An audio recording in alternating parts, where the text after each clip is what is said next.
ভোটের ফলাফল ঘোষণার ঠিক আগের দিনই মন্দিরে পুজো দিয়ে শুভ সূচনার বার্তা দিলেন বিজেপি প্রার্থী শঙ্কর ঘোষ।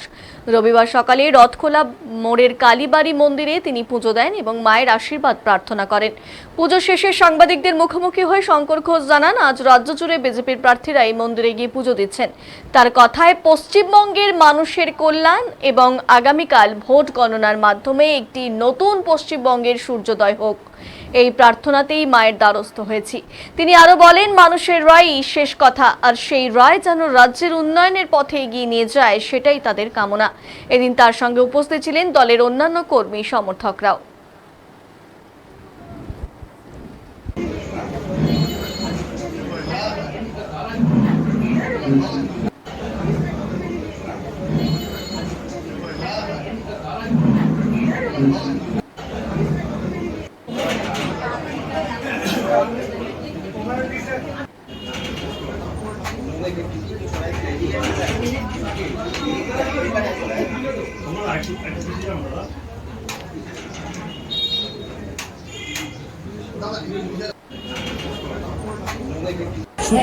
সুতোপা দিয়ে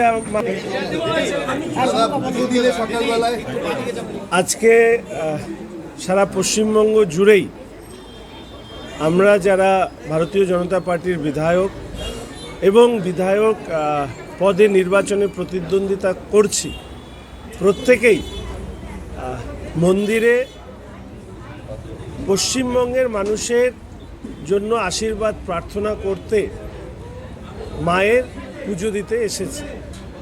আমরা আশা রাখি যে আজকে মায়ের কাছে যে আমাদের কামনা, মায়ের কাছে যে আশীর্বাদ আমরা প্রার্থনা করছি, যে ভবিষ্যতের পশ্চিমবঙ্গ, আগামীকাল যার প্রতীক্ষায় পশ্চিমবঙ্গের সমস্ত মানুষ আছেন, আমাদের পশ্চিমবঙ্গ যেন নতুন রূপে আগামীকাল তার সূর্যোদয় হয়, তারই প্রার্থনা মূলত করবার জন্য আজকে আমি এখানে আমাদের কার্যকর্তাদের সাথে মহিলা মোর্চা সহ অন্যান্য ওবিসি মোর্চা সহ অন্যান্য কার্যকর্তাদের সাথে নিয়ে আজকে মায়ের কাছে আশীর্বাদ প্রার্থনা করতে আমরা এখানে এসেছি।